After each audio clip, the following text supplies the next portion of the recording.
जब तक तुम यह मानते हो कि ब्रह्मांड बाहर है और तुम भीतर हो, तब तक मांगना चलता रहेगा। तब तक तुम या तो प्रार्थना करोगे या शिकायत करोगे। लेकिन जिस दिन तुम यह देख लेते हो कि वही ऊर्जा जो तारों को घुमा रही है, वही तुम्हारी सांस में भी चल रही है, उसी दिन एक मौन आदेश जन्म लेता है। उस दिन तुम कहते नहीं मुझे चाहिए, उस दिन तुम यह भी नहीं कहते ऐसा होगा, उस दिन तुम बस हो जाते हो। और वही होना सबसे बड़ा आदेश है।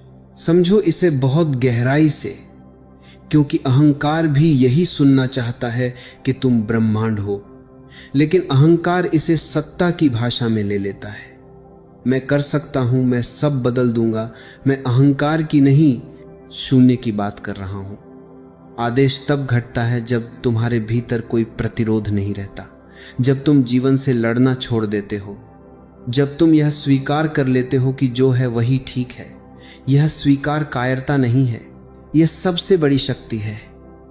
क्योंकि जो व्यक्ति जो है उससे लड़ रहा है, वह ब्रह्मांड के विरुद्ध खड़ा है, और जो ब्रह्मांड के विरुद्ध खड़ा है वह कभी विजयी नहीं हो सकता। लेकिन जो व्यक्ति हां कह देता है, इस क्षण को, इस स्थिति को, इस जीवन को, उसके भीतर एक ऐसी स्थिरता पैदा होती है कि जीवन स्वयं उसके चारों ओर नाचने लगता है। यही वह अवस्था है जिसे मैं आदेश कहता हूं। आदेश का अर्थ है, अब तुम प्रतिक्रिया नहीं कर रहे, अब तुम प्रतिध्वनि नहीं हो, अब तुम स्रोत हो। पहले तुम परिस्थितियों से प्रभावित होते थे, अब परिस्थितियां तुम्हारी अवस्था से प्रभावित होती हैं। और यह कोई चमत्कार नहीं, यह चेतना का नियम है। जैसे ही तुम भीतर से विभाजित नहीं रहा, जैसे ही तुम्हारे भीतर यह द्वंद्व समाप्त होता है कि मुझे कुछ और होना चाहिए, उसी क्षण तुम पूर्ण हो जाते हो।